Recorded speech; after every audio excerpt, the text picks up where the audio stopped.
दोस्तों, आज हम आप लोगों को सुदामा जी की कथा सुनाते हैं कि सुदामा जी का जीवन कैसा था।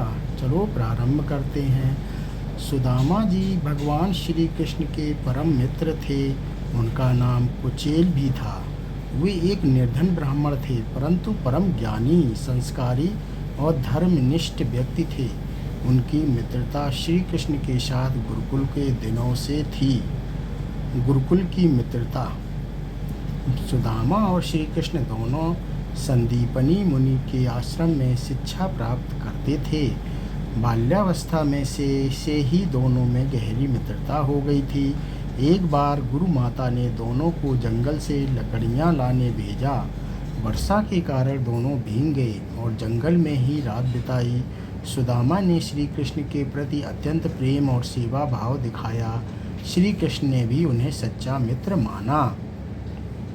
सुदामा का विवाह और गरीबी। शिक्षा समाप्ति के बाद सुदामा ने एक धर्मपरायण कन्या से विवाह कर लिया। वे बहुत ही गरीब थे। उनके घर में खाने को पर्याप्त भोजन भी नहीं होता था। उनकी पत्नी का नाम सुशीला था। वह एक पतिव्रता और समझदार स्त्री थी। एक दिन सुशीला ने सुदामा से आग्रह किया कि वे अपने मित्र श्री कृष्ण से सहायता मांगें, जो अब द्वारका के राजा बन चुके थे। सुदामा की द्वारिका यात्रा। सुदामा पहले तो संकोच करते रहे, पर पत्नी के कहने पर वे श्री कृष्ण से मिलने द्वारका रवाना हो गए।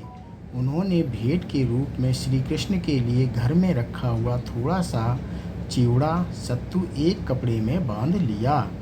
द्वारका पहुंचने पर वे राजमहल में पहुंचे। मित्र मिलन का भावुक दृश्य। जब श्री कृष्ण ने सुदामा को देखा तो वे आत्म भाव विभोर हो गए। उन्होंने उन्हें गले लगा लिया, उनके पैर धोए और उन्हें राजसी आदर सम्मान दिया। रुक्मणी जी भी यह देखकर आश्चर्यचकित हुई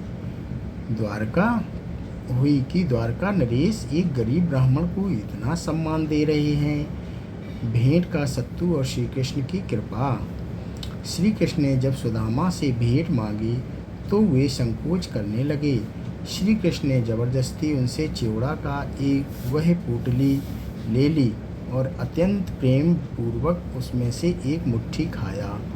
जैसे ही श्री कृष्ण ने चिवड़ा खाया, उनके महल के सेवकों को ने बताया कि सुदामा के घर एक भव्य महल बन गया है।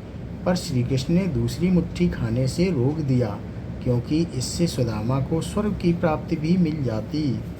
वापसी पर आश्चर्य। सुदामा जब अपने गांव लौटे तो देखा कि उनकी झोपड़ी की जगह भव्य महल बन चुका है। उनकी पत्नी रत्नों और सुंदर वस्त्रों से सजी हुई थी। सब कुछ बदल चुका था, परंतु सुदामा का मन विनम्र और कृष्ण में ही रहा।